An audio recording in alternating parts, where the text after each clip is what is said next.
Mesdames et messieurs, bonsoir et bienvenue dans ce sommaire. Lancement ce matin du concours national d'entrée au lycée technique environ 200 candidats composent au lycée technique Koulibaly de Cotonou, les deux centres du littoral. Les étudiants bénéficiaires des bourses et secours des universités publiques attendent toujours le règlement par l'État des cours qui leur sont dus à ce titre.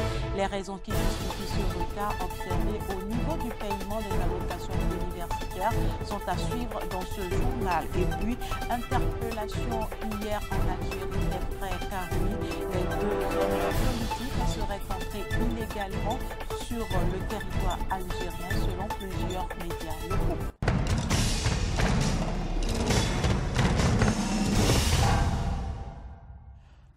Bienvenue à nouveau. Le concours d'entrée au lycée technique a démarré aujourd'hui sur toute l'étendue du territoire national.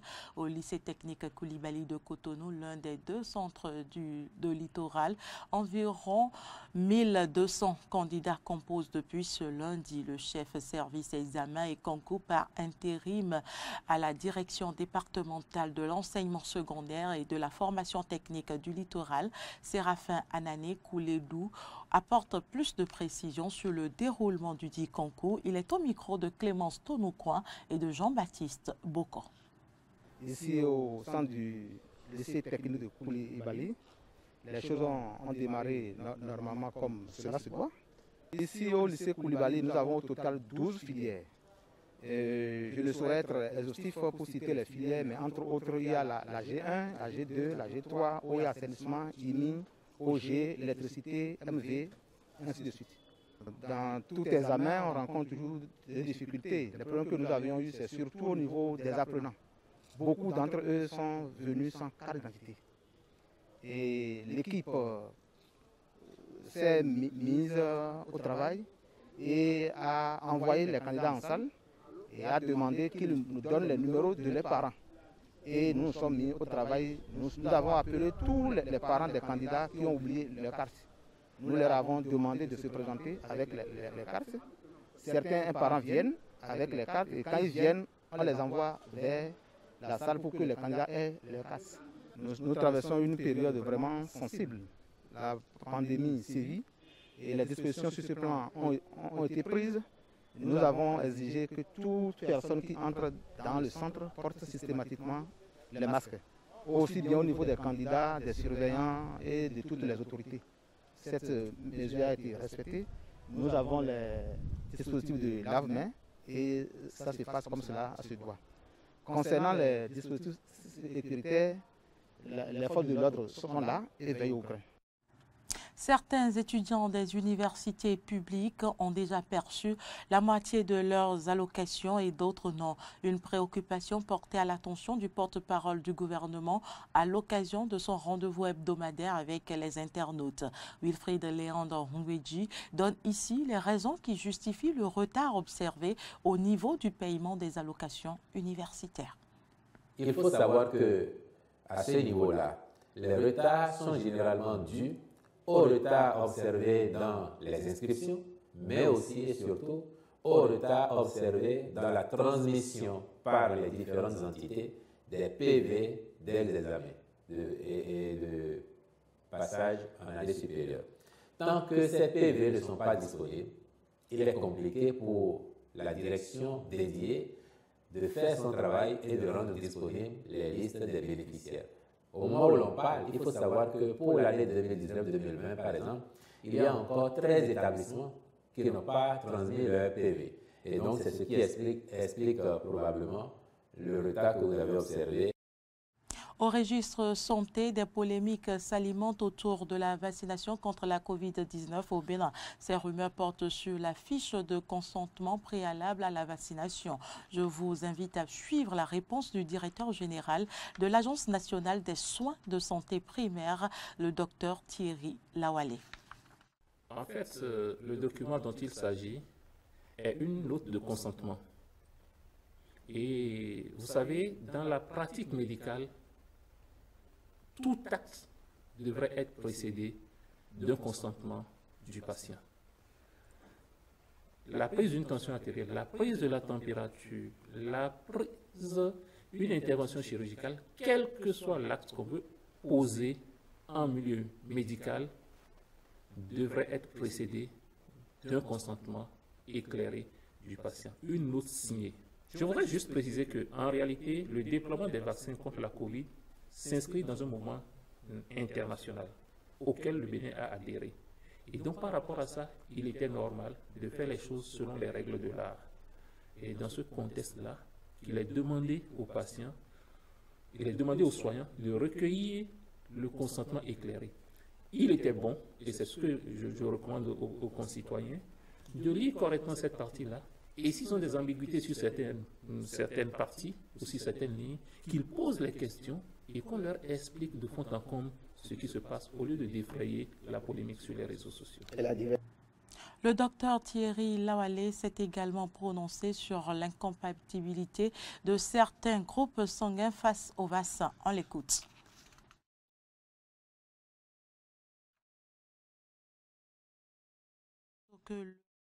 Thierry Lawalé s'est également prononcé sur l'incompatibilité, j'y arrive, de certains groupes sanguins face au vaccin. On l'écoute. Je voudrais les rassurer de la façon la plus claire et la plus nette possible. On parle des groupes B+, O+. Je suis du groupe B, curieusement, vous citez le groupe B, je suis du groupe B. Ceux qui en doutent peuvent passer dans mon bureau le lundi. J'ai été vacciné et je suis encore vivant, alors que ces allégations prétestaient que 48 heures après la vaccination, les sujets de ces groupes sanguins, il n'y a aucun lien, je vais dire scientifique, entre le mécanisme d'action des vaccins et le groupage sanguin et le facteur Rhésus. Donc que les gens soient rassurés et qu'ils ne prêtent pas flanc à ces vendeurs d'illusions qui les conduisent vers la mort. Actualité en dehors du Bénin, interpellation hier en Algérie des frères Karoui.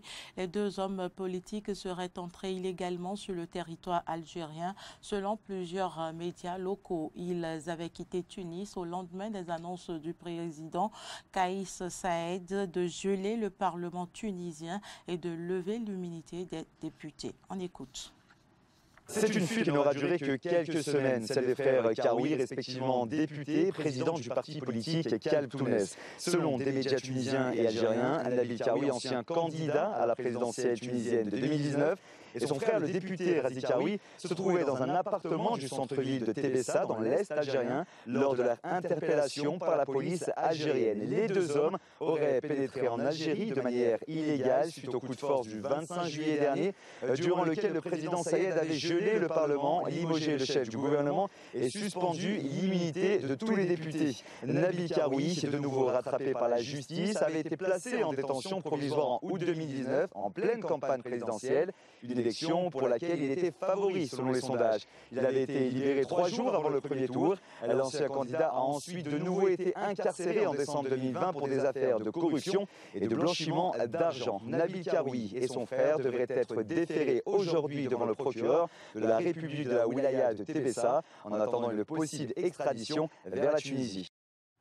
À la veille de la date limite du départ des troupes américaines, quelle suite donner en Afghanistan?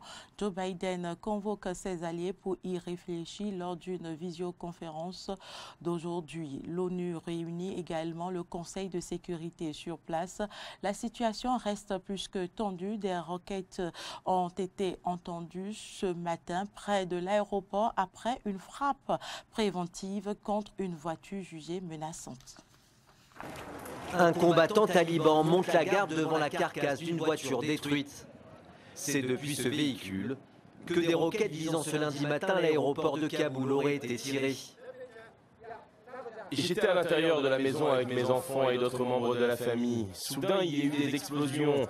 Nous avons sauté dans l'enceinte de la maison et nous nous sommes allongés sur le sol.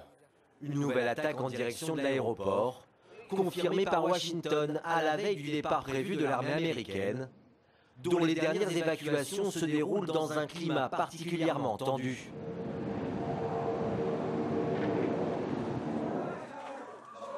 Quelques heures plus tôt, l'armée américaine réalise une frappe aérienne contre un véhicule chargé d'explosifs se dirigeant vers l'aéroport de la capitale afghane.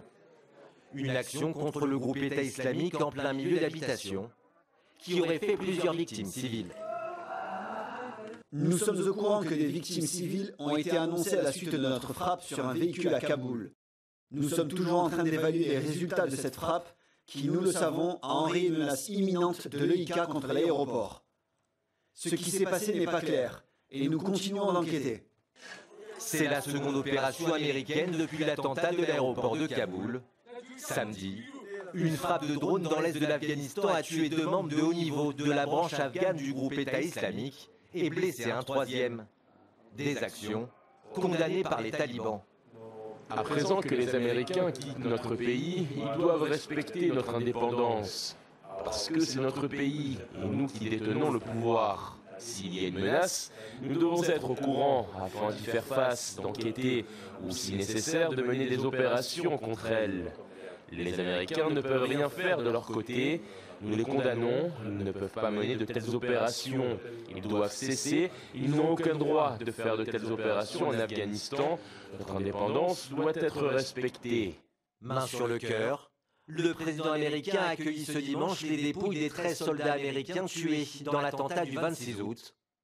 Joe Biden, vivement critiqué par les républicains pour sa gestion de la crise afghane, l'une des pires décisions de politique étrangère de l'histoire américaine, selon l'influent chef des sénateurs républicains Mitch McConnell. Washington, qui réunit ce lundi en visioconférence ses partenaires clés afin de discuter d'une approche alignée pour la suite des opérations, alors que l'ONU tiendra une réunion des membres permanents du Conseil de sécurité. L'arrivée au pouvoir des talibans inquiète les défenseurs des droits des femmes, notamment concernant leur accès à l'éducation, même si les talibans se veulent rassurants. Dans le passé, c'était loin d'être le cas. Selgi Baran, 18 ans, est l'une des meilleures élèves d'Afghanistan. Elle a obtenu cette année la meilleure note à l'examen d'entrée à l'université, un résultat dont la jeune femme est particulièrement fière. C'est une énorme réussite pour moi et je suis très heureuse car mon succès est quelque chose que j'ai obtenu dans des moments difficiles, comme ce qui se passe en Afghanistan actuellement. Cette étudiante de Kaboul ambitionne de devenir médecin, un rêve réalisable grâce à sa place décrochée dans la meilleure école de médecine d'Afghanistan. Un projet aujourd'hui menacé par l'arrivée au pouvoir des talibans. Sous le dernier gouvernement, j'avais mes objectifs, même pendant plusieurs années, mais sous ce gouvernement, je ne suis pas sûre, car nous ne savons pas ce qui se passera demain et ce que les talibans feront aux femmes. Je ne le sais pas. Les talibans, dès leur prise de Kaboul, ils ont assuré que les femmes pourraient continuer à travailler et à étudier. Ce dimanche, le ministre afghan par intérim de l'enseignement supérieur a formulé une annonce similaire. Les Afghans poursuivront leurs études supérieures dans l'esprit de la charia, en toute sécurité, sans être dans un environnement mixte, hommes-femmes. Une bonne nouvelle pour toutes les étudiantes du pays, mais qui ne balaie pas toutes les craintes. Entre 1996 et 2001, durant le dernier règne des talibans, les femmes étaient tout bonnement interdites d'étudier comme de travailler. Les 2 dernières décennies ont été celles d'un progrès notable en la matière que les talibans ont entravé pendant leur reconquête du pays. Ici, on a fermé une école, là, on les a seulement laissés étudier jusqu'à l'âge de 7 ans, et jamais dans des classes mixtes. Et devant l'arrivée des insurgés, les familles ont d'elles-mêmes retiré leurs filles des bancs de l'école, comme ici à Mazar-i-Sharif, la 4e plus grande ville du pays. Dans cet établissement, les élèves se font rares. Vous avez pu constater que tous les enseignants ont été physiquement présents, mais la présence d'un si petit nombre d'étudiantes m'a choquée. Elles sont parties avant l'arrivée du gouvernement de l'Émirat islamique. Elles ont été déplacées, elles ont été renvoyées dans leur district, elles ont fui dans les provinces voisines et dans les pays étrangers. De nombreuses élèves ont également préféré rester chez elles par peur des talibans. Des talibans dont nul ne sait s'ils respecteront leurs promesses. Malgré les annonces, ils demeurent pour le moment dans les esprits une menace pour l'éducation des filles et femmes du pays. Un comble quand on sait que taliban signifie étudiant en pachto. En Grèce, la grogne contre le pass sanitaire se poursuit. Le personnel soignant sera bientôt contraint de se faire vacciner pour pouvoir travailler. Hier, il y a eu de nombreuses manifestations pour dénoncer cette mesure avec l'intervention des forces de l'ordre.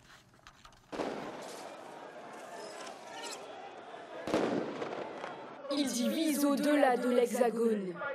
Manifester contre le pass sanitaire est devenu monnaie courante à travers l'Europe. Ce dimanche, en Grèce, les manifestants se sont opposés à l'obligation vaccinale du personnel soignant, qui entre en vigueur ce mercredi.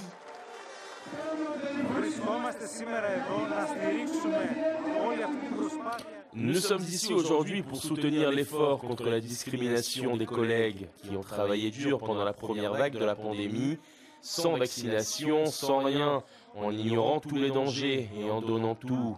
Nous ne pouvons pas virer ces gens du travail parce qu'ils ne sont pas d'accord avec un récit.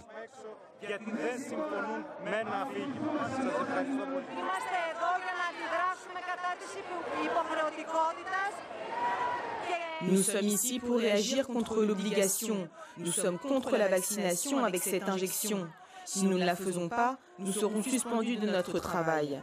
Nous réagissons parce que nous avons perdu notre liberté. Tous nos droits ont été violés.